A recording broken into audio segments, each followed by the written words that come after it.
Hello,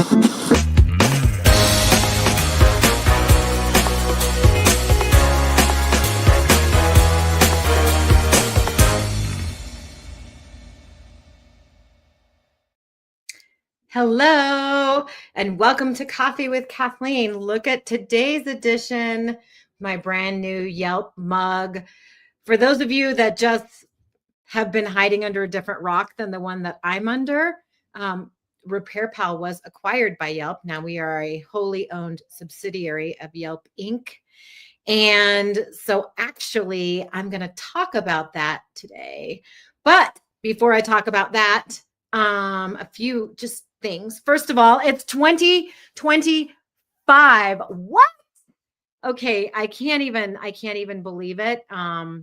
And you know, it's on the fives, which means that I'm going to be an age that ends in 0 this year.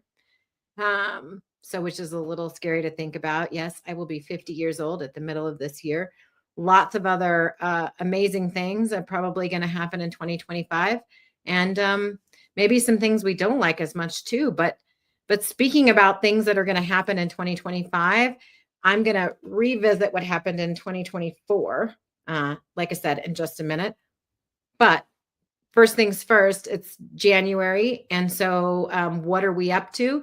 If you want to hang out with me, I will be at NADA. I will be at the AMRA MAP conference in Orlando, NADA in New Orleans, AMRA MAP in Orlando. And then I will also be at Women in Auto Care in February, which I will probably talk about again, because of course, I'm on the Council for Women in Auto Care. I think everybody should come to that show.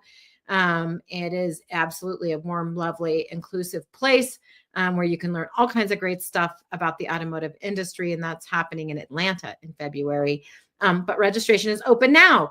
So go on to the Auto Care Association website, look up events, look for the Women in Auto Care Leadership Conference, sign up. Yours truly, I will be speaking there. I'm really excited about that. I will also be doing a little speaking offering at the AMRA MAP conference in Orlando. So if you're there and you want to catch that, or like I said, if you just want to hang out or we should do business together, let me know. Okay, so now for the topic at hand, I would love to talk to you about the thing I just went through, you know, in the old rear view mirror before it's too far into the rear view mirror. There were a lot of things when approaching this acquisition that I wished I had known about. And so I thought, well, I wonder for all of the friends that I have that work at or run or are otherwise involved in advising small businesses, ones that might themselves think about merging or going through an acquisition of some kind or something. What do I wish I had known? What would have made life better, easier, or whatever, even in the years leading up to, you know, getting to this point. And so I thought I would do just a little conversation about that and how to prepare the company for an exit. So firstly, I think you have to run your company on a day-to-day basis, both as if and not as if you were for sale. So what do I mean by this? Well, you got to focus on building a great business. Like first and foremost, that's absolutely critical. You need to be doing things that make you a wonderful place to work. You have to be leading people with integrity, with your whole heart. You really want to honor and integrate the employees who are doing the work into the day-to-day. It should be a fun place, not just for your employees, but for you too, because life is short. And because life is short, the business that you work at should also be putting good stuff out into the universe. I've always felt great about every place I ever worked, adding actual real value, doing good things. And I think we always need to be focused on that because we've got to think about what we want to do with our precious moments. So in that sense, the acquisition, the sale, whatever, doesn't even really come into that mind frame because it's really just more about what you're going to do moment to moment. And I think RepairPal did a spectacular job of that over the years. And I was proud and am proud to be a part of it. But speaking of living our lives, I would like to digress for a moment. I was thinking about this morning when I was in my exercise class, that whole saying about living as if it's your last day on earth, and how to really live, that doesn't actually make sense. So we can't do that because we'd probably spend all day talking to people we cared about, saying goodbye, giving them our PIN code to our bank account and doing all that rather than working or taking the dog to the groomer or the kid to the soccer game, whatever. All of those things would kind of fall away if it was truly our last day on earth. So it makes no sense to live as if it's the last day, because we have to live in this day and what's important for this day. And we have some positive expectation that things are going to continue for us, even though they might not. What does make sense, my friends, what does make sense to do, and I think this is inside of work, outside of work, wherever you are right at this moment, you can do it right now. You can love like it's the last day on earth. And you can show every human being that you encounter how vast your heart is, what your capacity for kindness actually looks like. And so if I have a thought or intention for 2025, it would really be that all of the loving people should unite and should figure out how to love just a little bit better, or a little bit more, or a little bit more often, or a little bit more intentionally. And bit by bit, when we do that, not if we do that, but when we do that, the world gets to be a warmer and better place. Okay, so now we've built a great business full of people who we love, who we're loving a little bit better each day, and who love working for us. And there's just so much love, we can't even handle it. So now what? I would say in general, as a theme, that no time you spend getting organized is wasted time. You not only need to know where things are and how to find them, but also what is in them. So you need the content as well as the general theme. So this is across a number of different areas, and there's softwares that can help, like, please don't do this all yourself, especially depending on how many years you've been in business or how rich or robust some of these areas might be for you. There's softwares that help on vendor management, on AR, AP, routing, internal, external controls, all of that. And think about, automating as many of those pieces of your business as you can, and then making sure that you have regular and rigorous process around them. And these areas include, like, accounting, for instance. So do you have everything nailed in terms of your accounting process? Are you ticking and tying everything out? Do you understand your rev rec process versus your receivables process versus your payables process? Do all the systems that do these processes connect to each other? Do you have professionals who are regularly looking at these things? Do you have current audits? Every now and again, if you've been in business for many, many years, do you poke your head up and say, maybe I could use a different auditor this year just to get a different perspective on the business? What kinds of things are your auditors asking for when they go through these accounting audits? How difficult is that data collection for you? And if that data collection is difficult, then that's a sign that data collection for a diligence process at your company is also going to be difficult. And so you should spend time thinking about what kinds of evidence you need to provide in any of your audit processes that you might have, whether that's accounting audit or SOC 2 audit, or, Sarbanes-Oxley audit, or whatever the thing is that you might have struggled to assemble evidence for. That's exactly the kind of evidence that you're going to need when you have that exit maneuver, or even just a significant investment maneuver that your company might need in order to accelerate to the next phase of growth. Okay. Think about contracts. So I manage a lot of the contracts I've managed for RepairPal over the years. I know where all my contracts are. I've got them organized in folders based on what kind of contracts they are. But I'm not the only one who contracts for vendors and things like that, because we don't have a procurement department. So that was item number one, is I only had my own departmental contracts. I didn't have everybody's, and I had our partner contracts. But then the other thing is that I wasn't really using a contract management system. So while I had the contracts, and sometimes they even predated me by several years, and I'd never read the contracts because they're 10 years old, they're in place, they're in force. XYZ companies never raised my fees, so why would I want to go poking around at the contract, right? Well, the reason is so that when I go through a process like this, I know exactly what's in any of them. Do they have survivability clauses in them? Did they actually have an expiration that maybe I wasn't paying attention to because both me and the contract provider We're happy to just kind of continue doing business with each other, that sort of thing. So really make sure that you understand what's in them and that the key provisions of each contract are logged somewhere. Use a system to do that. So then when someone says, where's your contracts? You're like, here, I'm giving you access to this system. They're all logged. All of the major provisions that are in these contracts are here. Here's the ones that are survivable for a deal like this. Here's the ones that maybe we would need to get special permission from in order to continue to operate with. These are contracts that I consider very material or impactful or important for my business. These are ones that are not. And then let's do the same process across every vendor that serves your business, and which ones are material, which ones are going to be important, that kind of thing, because that's incredibly important to do.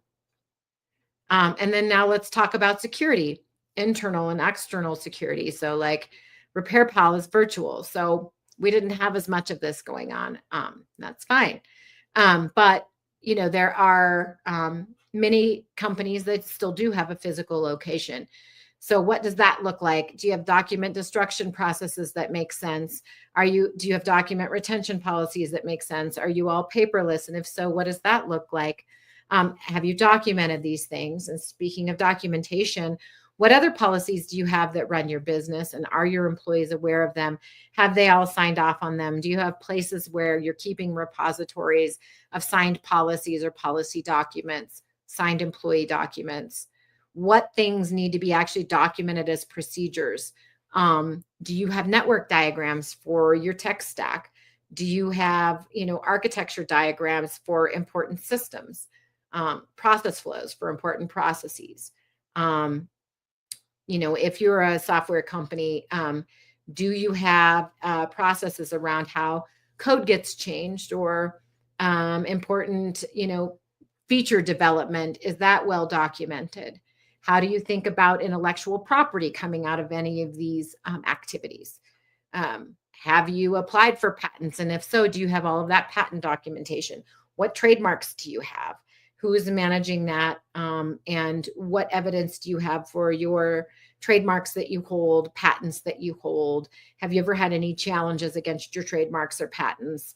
How is that well organized? You know, any legal events that your company may have had, whether that's an employee complaint, whether it's a lawsuit that you were part of, you know, anything of that nature. Have you documented whatever the outcome was? And where does that live? All of these things are things that you're going to want to collect and put into a place where once it's time to upload this stuff into the data room, you've got it well at hand. This is true also for employee info. Hopefully you're using some kind of online or software payroll management system or HRIS system to manage your employees and their data and their pay and their benefits and all of this kind of stuff, because it's absolutely going to come into play. If you've got the system like this, does it hold the employee documents? So like when you collected evidence for each employee that they were legally able to work for your company, did you store that documentation along with the employee info in the HRIS system? Or do you have someplace else where that's kept? By the way, if a lot of these are paper records because you're an older company or you just have an old school way of running, you will thank yourself for digitizing as much of this as you can. So, you know, hire a temp and just have them scan and organize everything for you before you start to engage in this process.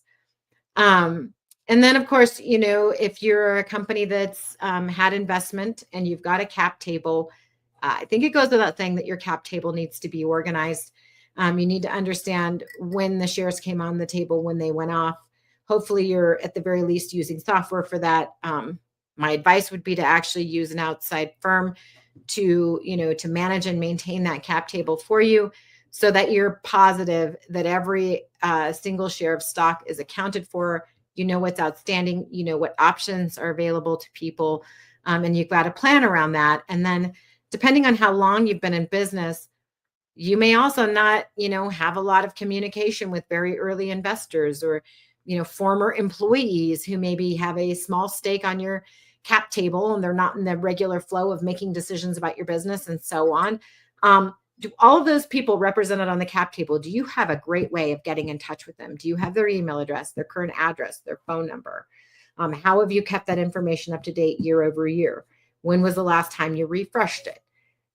Look, anything you do up front now, even though this might feel like kind of an overwhelming list, you are going to really be happy about, because that means that you're not going to be doing it when you're in the throes of a deal. And better yet, it means that it's not the thing that's going to throw the deal sideways. Any key decisions or strategies that you may have tried in the business before.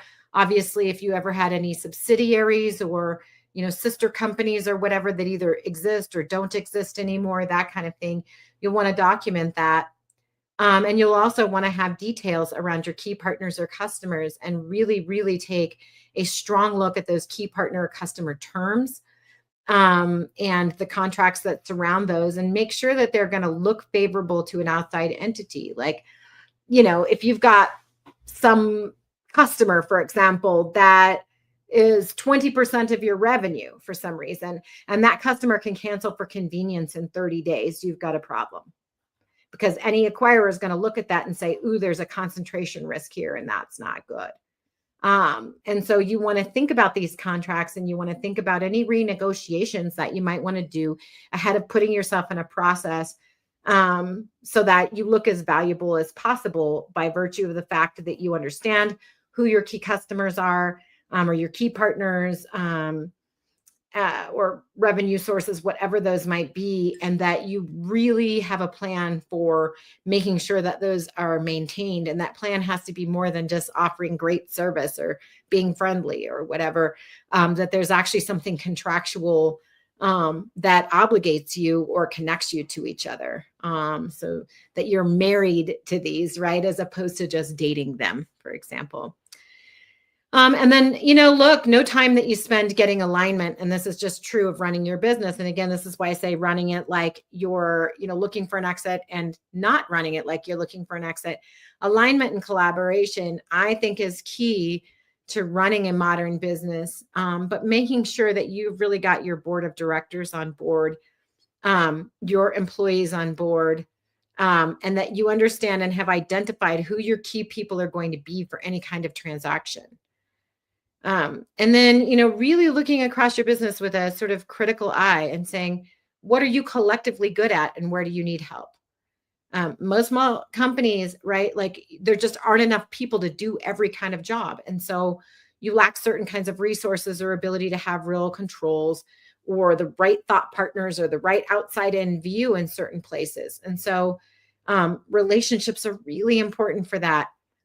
Strategic advisors are key. Some of those might just be your industry friends that, I'm always encouraging people to make, that are willing to have conversations with you. But many of those might actually be bona fide experts that you are paying to help you in your business. They might also be key to creating the kind of controls that you need, so that you have multiple people involved in all of your, key accounting processes, like, reviewing and closing your books, like receiving your revenue, like doing your payroll, right? That there's multiple points of control for that, so that you are operating in a sophisticated and controlled environment that's going to give a lot of calm to a deal, right? So people are going to feel really good when they see that you have these things in place. And then you want to make sure that, all the people who are involved with you, that there's a sense of urgency, that they're not complacent, and that, you're ready to urgently move your business forward in the ways that you need to, and also to be responsive, because once the deals start taking off, it can be like a juggernaut. And you want to make sure that you also have the core functions of the business handled, right? So if you, as the most strategic person in the business, let's just say, for example, if you're going to be offline for 2 or 3 months because you're running a deal, what happens to your core business in that time? By the way, your numbers have to stay your numbers, and you have to continue to grow them, right? So what does the plan look like for that when you've got key people that are just tied up with deal stuff? How do you keep the wheels on and the bus hurtling forward at, 60 miles an hour? Be sure that you take an outside in view of your business, especially at the numbers. Did you have a weird March? Maybe June wasn't the best. Are there seasonal patterns you typically go through where these hills and valleys are normal? Do you have a pre and post COVID story you need to tell? Are there any other key events that you want to lay out in a timeline, or that aren't well documented someplace? Let's get those laid out. Let's have the story solid so that you're not fumbling trying to tell that. And then when you think about your story, create some information levels that you're willing to share.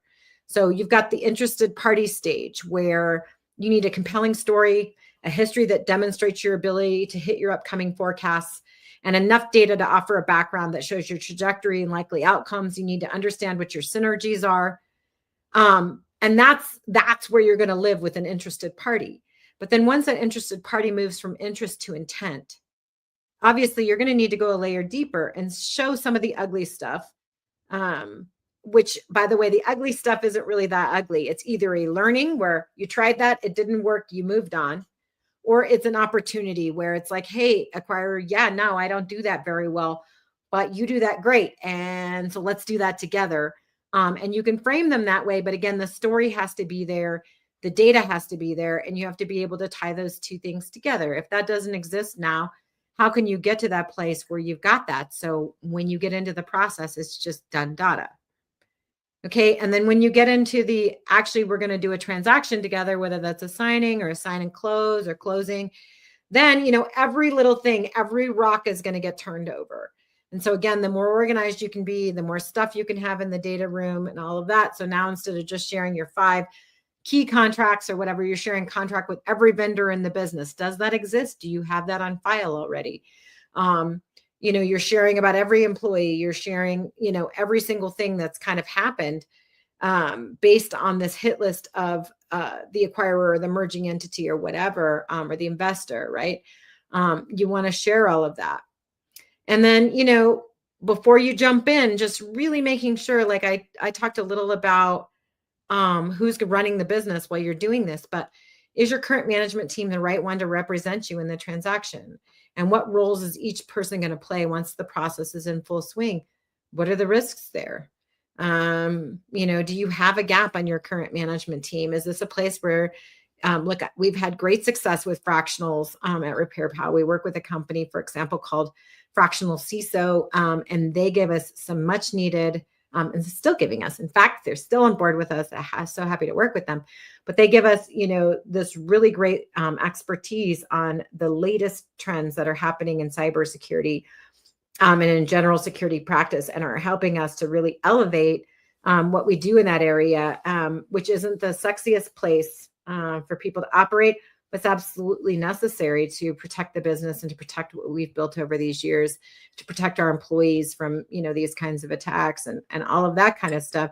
So where might you need to bring in some of those key pieces in order to really evaluate where you're at and what you're doing before you kind of pull that ripcord and say, I'm ready to go. Or if there's already a company that's sharking around and that's interested, that's coming after you. Well, first of all, congratulations to you. And maybe you don't have all these pieces put together and you want to show up the best possible way. The second best time to do something is now.